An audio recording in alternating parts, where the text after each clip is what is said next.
Mini episode 1332 of the FDH Lounge is brought to you by Sportsology, delivering unconventional columns and webcasts about sports, TV, music, movies, and more. Follow them on the web at sportsology.com. The FDH Lounge. You want to schedule your life around it. A long time ago, on a gloomy, wet Cleveland spring night, two men stand alone amidst the late-night drizzle. Their voices echo across the vacant station parking lot as they debate the merits of the great American radio show that have been missing for far too long. On that night, an idea was born. That idea became the FDH Lounge.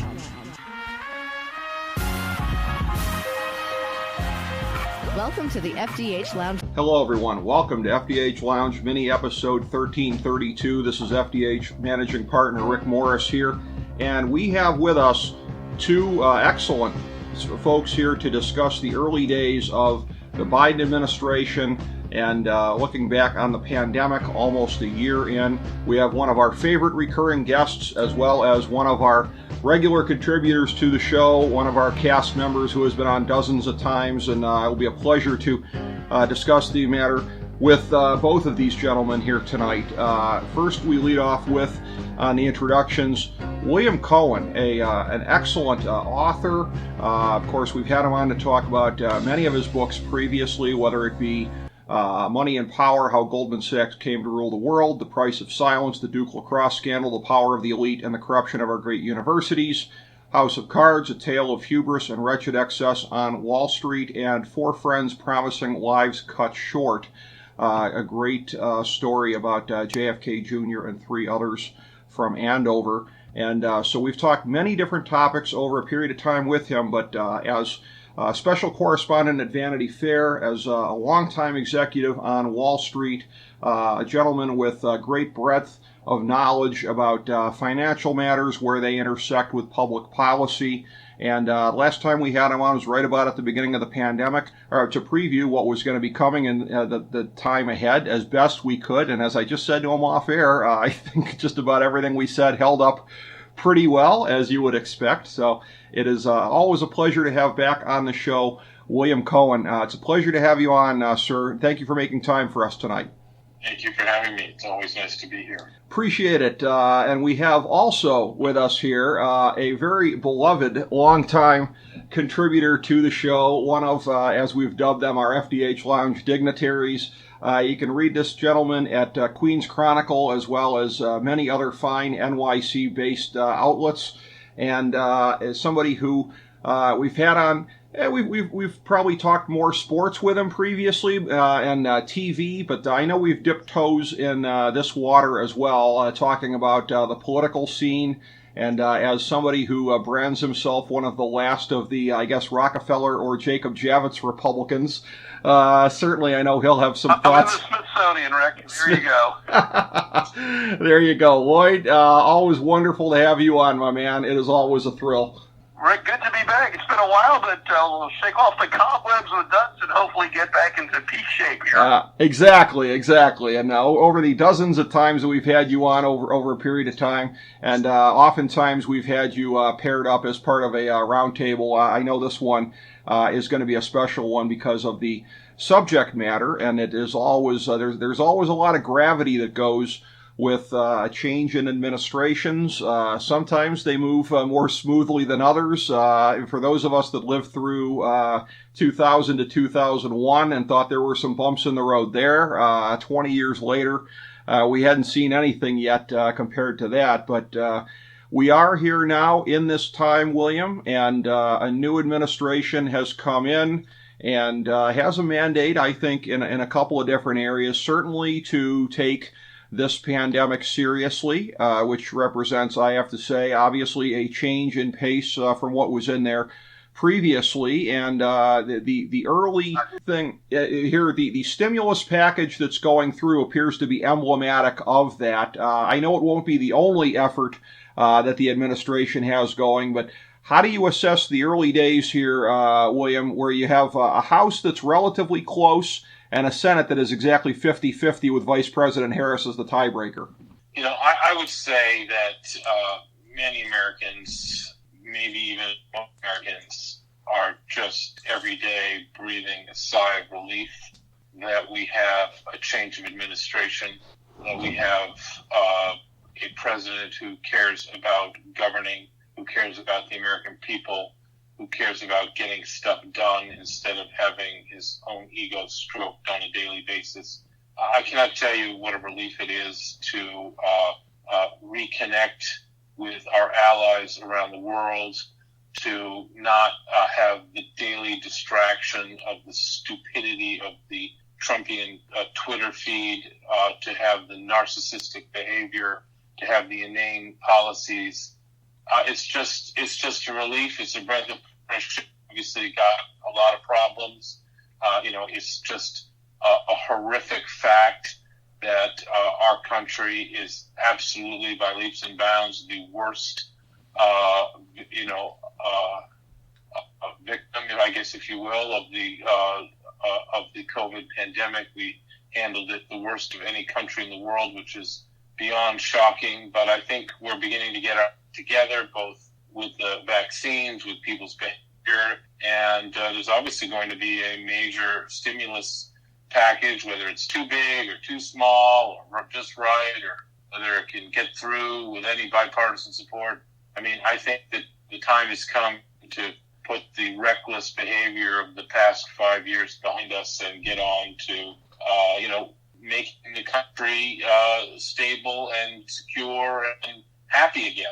That is definitely something I think we'd all like to see. And Lloyd, for a kind of a follow-up to that, that's a thing where I know that between the three of us, I'm sure not all of our public policy thoughts would necessarily overlap in every way, but I think that is generally a sentiment that I'm not going to say necessarily transcends politics, but regardless of where you fall on some of the public policy issues of the day, it is a breath of fresh air stylistically, not to have things be a circus and not to have any of the distractions from what is a very grave time in this country and a time to try to tackle these problems, get the economy back going, get the public health of this country back going again.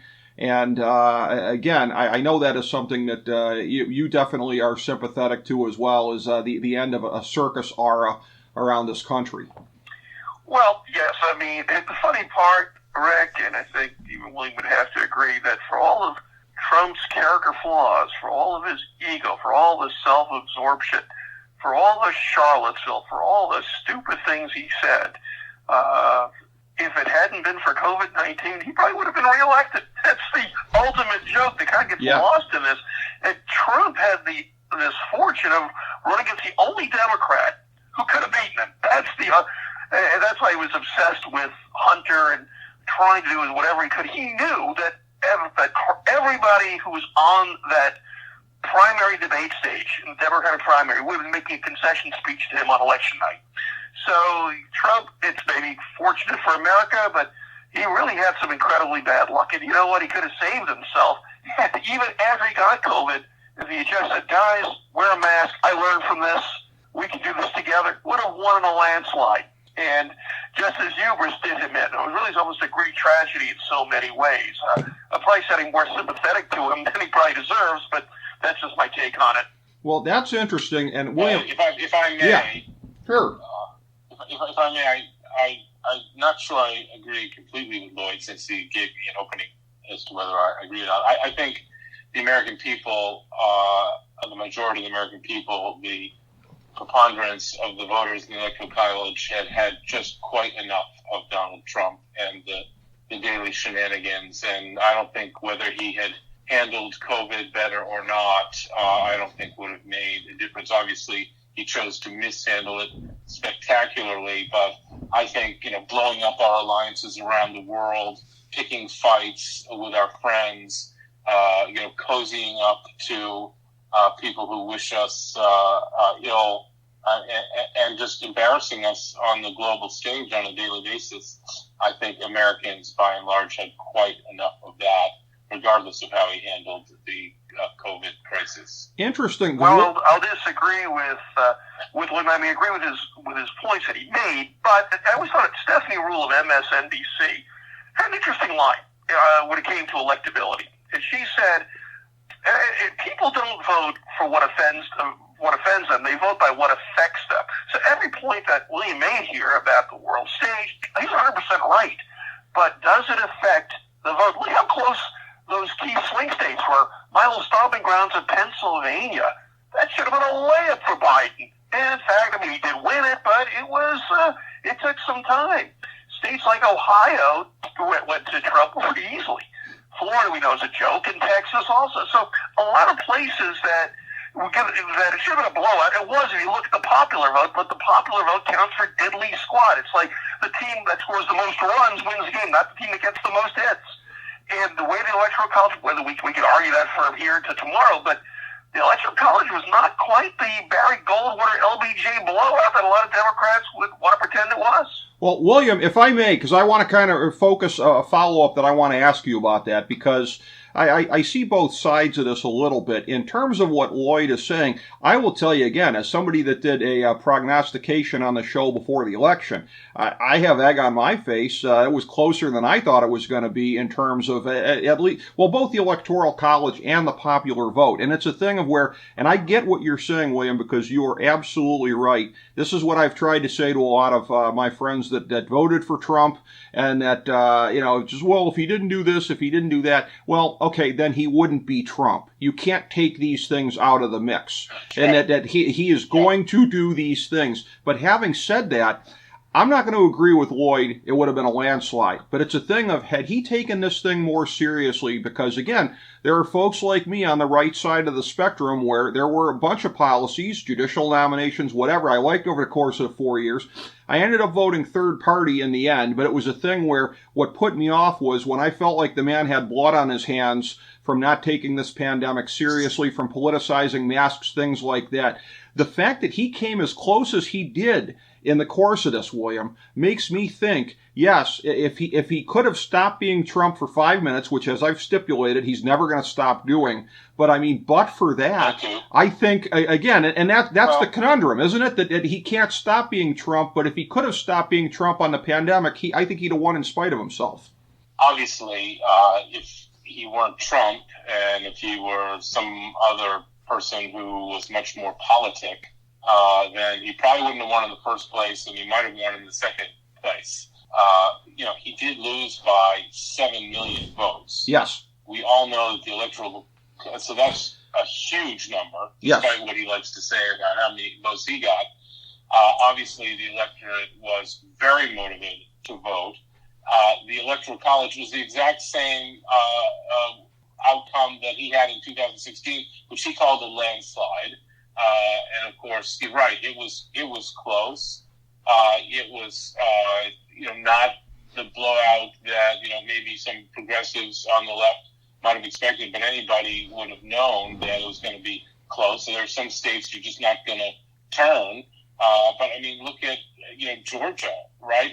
And not only look at Georgia, but look at the Georgia Senate races. Which I think blew people's minds. So, again, I think that that would not have happened but for people being, pretty much sick of the Donald Trump show, which was, it was good for people in the media like me. It was good for TV ratings, but it was just horrific for this country, if you ask me.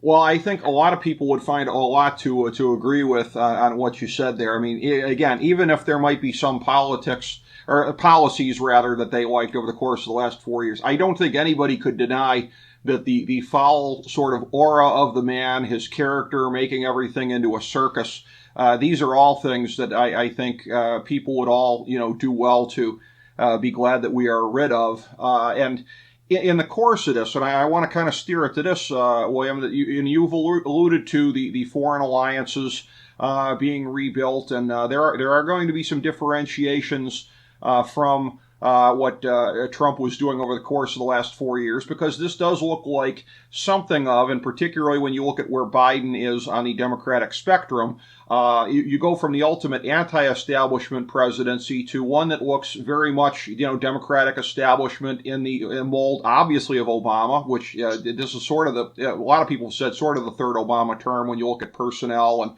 a lot of other things like that. Bill Clinton before him.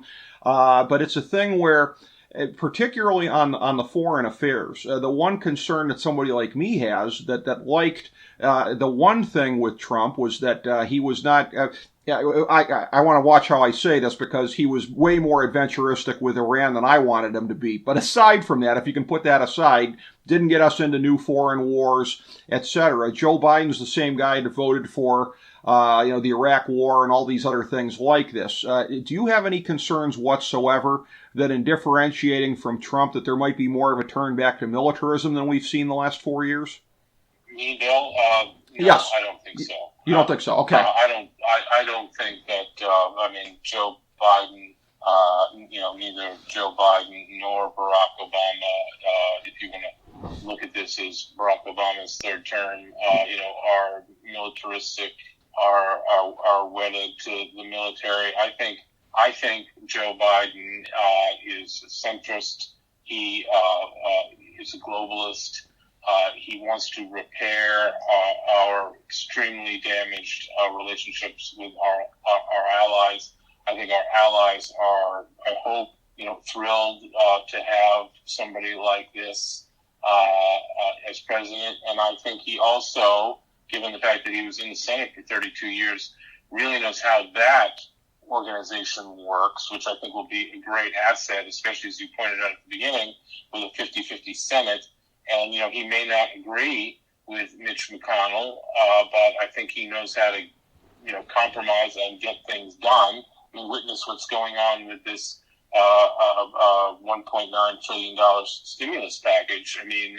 He's going to get it done whether the Republicans help him or not. And frankly, those are the kinds of tactics that the Republicans have been expert at using forever. And it's about time the Democrats tried some of those things themselves.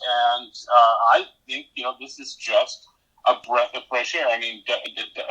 Biden cares about governing in a way that Trump didn't care about. Trump cared about preening and getting elected and stumping and having all the attention on him. And, frankly, I'm not sure. I think Biden couldn't care less about those things at this point. Well, and that's the thing, too, where Biden is definitely the most experienced president in the history of this country when you look at the fact that as a young man coming into the Senate in his 20s, subsequently becoming the oldest president there, being vice president in between, yes, he carries experience into this that is beyond. Now, again, you go back generations and generations in this country, and we had shorter lifespans, so, of necessity, I think at that time you didn't have as much experience, but he carries more into this, especially at the federal government level, than anybody we've ever seen before. Lloyd, as regards foreign affairs, Sure. my question to you, the spin I want to put on this with you, is you and I talked about this a little bit off air earlier today when you were kind of putting over Adam Kinzinger to me. My thing is, again, I have a little bit of a different sense when I hear Kinzinger and Liz Cheney getting talked about here, as I expressed to you, because to me, what I look at is there's sort of a rush to glorify them for standing up to Trump. But one of the things they didn't like about Trump when he was in office was they didn't think he was militaristic enough. And this is a thing that the media is not really covering. I'm going to disagree. I think, I don't think it's necessarily just the military. That's an easy thing. They're not John Bolton, where they never met a war they didn't like. Right. I think what we're looking at here is the NATO alliances, things I think all of us in a bipartisan spirit could agree Trump was not the best. The idea of seemed to be the deference to Putin in Russia, complete thug. The whole, North Korea, Kim Jong-un. Trump had this thing with strongmen. I think that's where Kinzinger and Cheney and others were saying, wait a minute, real Republicans don't tolerate this nonsense. Mm-hmm. You don't have to be John Bolton to say that. And I think that's what they were trying to get across. Not so much let's invade every country like it's a board game of Risk. So that's my take on it for what it's worth, Rick. Interesting. You know what? I'd like to ask you that as well, William. Your thoughts on this, because again, I don't know if it's coincidental or otherwise, but a lot of the loudest anti-Trump voices on the Republican side are coming from folks who thought that, I guess, that he was too soft on the world stage, as ludicrous as that might sound to a lot of people. So, any thoughts on the media treatment that some of the forever war proponents are getting just because they are anti-Trump at this point? I put that criticism of Trump pretty far down the list of criticisms of Trump. I might, as a progressive, liberal-minded guy from Massachusetts who lives in New York City, I would say that I could almost view the fact that Trump didn't get us into any foreign wars as perhaps one of his greatest accomplishments. I think he's, obviously a bit of a coward when you come right down to it. He was a draft evader. Okay, good. I'm a pacifist. He apparently is a pacifist. I think that's probably one of the main things, maybe the only thing that he accomplished as president was keeping us out of foreign wars. So those people that criticize him for that, I just ignore those people, frankly. Yeah, because I think it's pretty inane whenever he would get hit for any of that kind of stuff. I don't necessarily affix the word pacifist on myself, but I would say realist, sort of if there was a Brent Scowcroft in today's world, I think that's what I would identify with. And I think along those lines, in terms of realism, I think that aspect of his foreign policy was a success. Again, except for where it wasn't, like Iran, where we're lucky we didn't get into a war. But in terms of looking at things going forward, and I guess to a certain extent, this just shows you this sort of continuing shadow of Trump over events now, because particularly when you look at the pandemic, and you can't really look ahead without really assessing where we've been over the course of the last year. And I'll start with you on this one, William. My thoughts being that in a way, it's sort of hard to separate the way that Trump went about things with the way that, unfortunately, I think so many people in our country did. And I just wonder, I'm somebody who I wouldn't say I was necessarily the brightest person on humanity going into the last year, but my regard has just really kind of plummeted. And I would say especially for my fellow countrymen, because the kind of selfishness that we've seen over the last year, whether it be the anti-mask movement or some of these other things. And again, I feel like it's not like there weren't some warranted questions being asked from time to time, but they weren't by the folks that were storming the state houses with guns in Michigan. But as far as what should we be doing for public health things, there's maybe legitimate questions to be asked, but they weren't being asked legitimately in a lot of quarters. We saw a lot of selfishness in this country, and a lot of the things that we would perhaps ascribe to Trump personally, I feel like unfortunately reflected writ large in our population. So that's something where in 2021, again, thank God for the vaccines, we have them right there.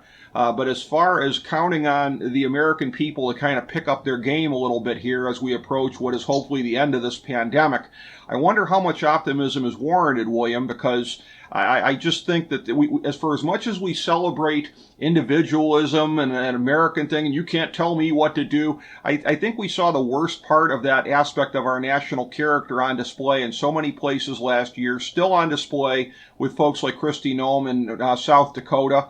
And I just wonder how much optimism is warranted as we're coming to the end of this thing, what is hopefully the end of it, because people are still going to behave the way that they behave probably.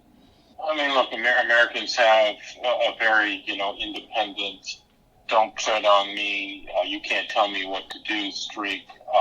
We all know that, and I think that sort of streak often leads to great things when it's channeled, in a positive way, and I think it leads to, very selfish, self-motivated, ugly behavior when it's not channeled in a positive way. And personally, I think, Donald Trump just not only did he stoke that negative energy related to, our penchant for individualism, but I think he exploited it for his own political purposes in a completely disgusting and despicable way. And, he's never been held accountable for that kind of behavior. And, I was on CNN a couple of nights ago after the Supreme Court ruled that his tax returns could be turned over to the Manhattan District Attorney. And I said that I think this is going to prove to be the worst day in Donald Trump's life because it'll be the first time that he will be held accountable for anything in his life. And I think he's going to finally get some of a modicum, because who knows how it'll work out, a modicum of the punishment he deserves for his decades of despicable behavior. And, and as a New Yorker, I know firsthand, what he did in New York. We, I think as a New Yorkers, failed miserably in conveying to the rest of the country what we obviously knew about him and his behavior. And for the media capital of the country to fail in that way, I find, a real black mark against the New York media.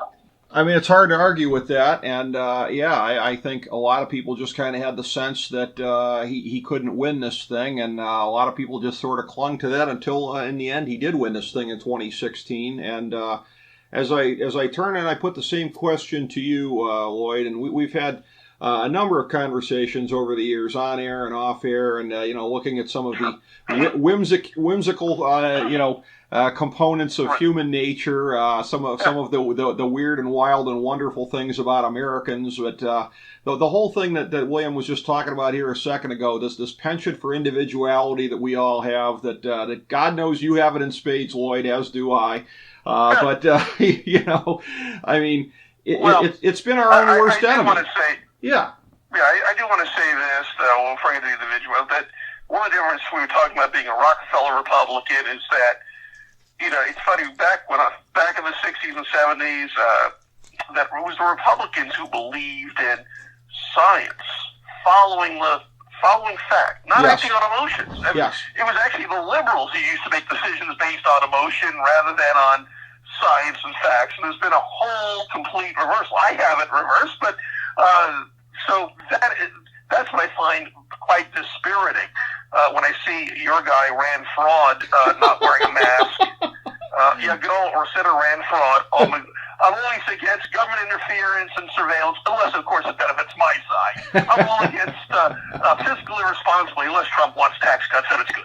So that's my take on it. There's been a lot of hypocrisy in this.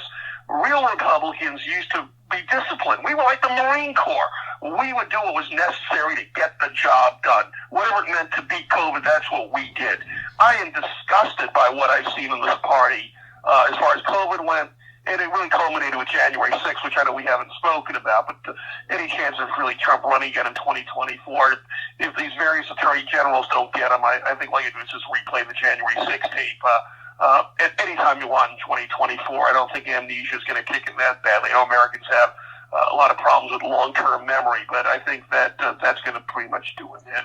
But I think that we love individualism, but the real sign of a true American is when there's a crisis, we do what's necessary to get the job done. And I'm just sorry that we have not seen that as well as we should have. I can't argue there. Well, I think that's happening now, frankly. Yeah. I think we're seeing that now, and it stems, from leadership at the top, which has a totally different message. And I think Americans are ready to, by and large, sign up for that. And there's always going to be the outliers. I mean, you're never going to, on both sides, you're never going to do it, have anything to do about them. I mean, they're just going to go about and do their thing. But, I think we're going to get the majority of Americans vaccinated, and we're going to return to a semblance of normal. Yeah, some things will be different, but I think, 100 years ago, after the Spanish flu, killed, 650,000 Americans, and we might get there by the time this is over, sadly. We had the Roaring 20s, which of course ended badly in 1929, and we'll probably have the Roaring 20s again, which will probably end badly in 2029. Yeah. you can check on me and you can have me back and talk about that. But I think people are going to kick in here. Yeah, I think so. Well, I hope you're right. I mean, the key for Biden's success is getting the needles in the arms. I think he's trying. Part of the problem is you also have state issues, distribution issues. You can't just obviously pin it on the president. I'm praying for President Biden's success. I don't mind being bipartisan in that aspect. I always root for the president's success, no matter which party, who it is. And this really could be a matter of life and death to root for that success. Well, Lloyd, in joining you in that spirit of intellectual honesty, few things have pained me more on this show in recent memory to say this, but all the things you were saying about the little guy from Kentucky, I got nothing. I got nothing, buddy. I got a fair enough. Now, listen, I understand when you hear us let you down, so I'm not gonna roast you over the spit on that one. Fair enough. I got to be intellectually honest. I pride myself on that. I'm not going to stop being that guy. But as we look at this here, I certainly want to get some additional thoughts here from both of you guys. Anything we haven't covered yet about the time ahead with the new President Biden, what's coming in the pandemic, anything else we didn't get to, and any thoughts that you have, William, on what lies ahead in the time to come? I just would reiterate what you said, about Trump being, I don't even want to talk about the guy anymore, but I think his political prospects are, I guess it was maybe Lloyd who said this, are slim to none. I think we are going to be rid of that era very quickly. He has no, media platform anymore. He wants to talk at CPAC, good for him. I just think that he's a finished piece of business. I wouldn't be surprised if he, died of ill health sometime in the next 4 years. I think he's just finished. The era is over, and I think we're heading into an era where we repair the damage that he's done, and I think most Americans are going to be pretty darn happy about that. Well, I think all Americans are certainly hoping for better days ahead than what we got right now, certainly. And, Lloyd, in turning to you on that note here, any thoughts we didn't cover from you about Biden, the coronavirus, and the time ahead here? Well, yeah, I'll make two quick ones. One, just want to get back to what William said. Look, I don't want to see President Trump in ill health. I think that may be the end result from all the stress he's going to have. I write for the Queens Chronicle. I live in Queens. Trump is a Queens guy. I've actually gotten to know him when he was Donald Trump, and it was more fun to schmooze with him at the Friars Club than perhaps I wasn't that big a fan of President Trump. But I hope he does okay health-wise. I just don't want to see him ever get near the White House again. Hopefully what happened on January 6th, no American should ever forget that. The one thing I'll say for President Biden, he's going to have to be careful. Maybe this one more not so much him, but more the Democratic Party. I don't know if we'll get a chance to address this, but I always say whenever things look like they're going the Democrats' way, and they certainly are with COVID. I think this $1.9 trillion COVID relief package is very popular. Even Republicans deep down want. They may complain about some pork. Maybe the Kennedy Center is getting a few dollars. All these bills always have something, and they can cavil about it. But Americans like this is going to go through. It's certainly going to be a feather in President Biden's cap. What the Democrats have to be concerned about, I'm laugh today. What happened with Hasbro, and they got rid of Mr. Potato Head, and now it says to be gender-neutral Potato Head. And I think Rachel Levine, who's transgendered, is she going to be the HHS secretary? I believe so. They were asking. Yes. Now, let me say this very carefully. Please do. I have no problem with transgender rights. I think every American should be not have to worry about discrimination, all the best. But these are exactly the kind of cultural things. I'm not blaming the Democrats for Hasbro, but whenever you get into kind of let's just say, niche market of sexuality, that creates culture wars. It always backfires on the Democratic Party. It's just amazing how something so minor can wind up, taking over the media narrative. It's relatively unimportant in the grand scheme of things. But this is exactly the kind of unforced error that always does them in when things are looking good for them. Well, the Potato Head thing, shouldn't the company change their name from Hasbro? I mean, that's a kind of patriarchal name, isn't it? Having bro at the end of the name, but, we'll have to do I know what the gender neutral is. We'll have to talk to some folks about how to get rid of the bro. Well, Lloyd, your little tap dance there as you were setting that up, I can tell you're from Queens because you gave a nice little Seinfeld-esque, not that there's anything wrong with that there, as you needed to, so well done. I plead guilty of the cliche, but I don't want to be getting letters here with this runs on YouTube. No. Transphobics. I have to make that very clear. We understand the intent. That's fine. But I listen. I can't thank both of you gentlemen enough. This has been a really very interesting discussion about the time ahead here and what lies ahead. So William Cohan, great author, Wall Street veteran here. Check out all of his stuff at williamcohan.com. And it's still ongoing as a special correspondent at Vanity Fair, sometimes opera ed writer for the New York Times. William, it is always a pleasure, sir. Thank you so much for being part of this discussion today. Thank you, Rick. Really appreciate it. And Lloyd, my man, thank you for coming back on. Just bringing all of the takes as you have any number of times, the dozens of times through the years. Thank you, Lloyd. Really appreciate it as well. Well, my pleasure, Rick. And again, I want to thank you. And William, this was a great discussion. Again, thank you for the shout out to Queen's Chronicle. People treating, maybe it's not Vanity Fair or the New York Times, but I'm proud of Good Times Magazine, Long Island, and New York Sports Day. So you can see my column over there as well. All right, yeah, and I'm sorry I forgot the other two there. Queen's Chronicle always comes to mind on that, but really, yeah, it's the Lloyd Carroll flagship, exactly. All right, again, thank you both so much, and thank you everybody for tuning in to FDH Lounge Mini Episode 1332.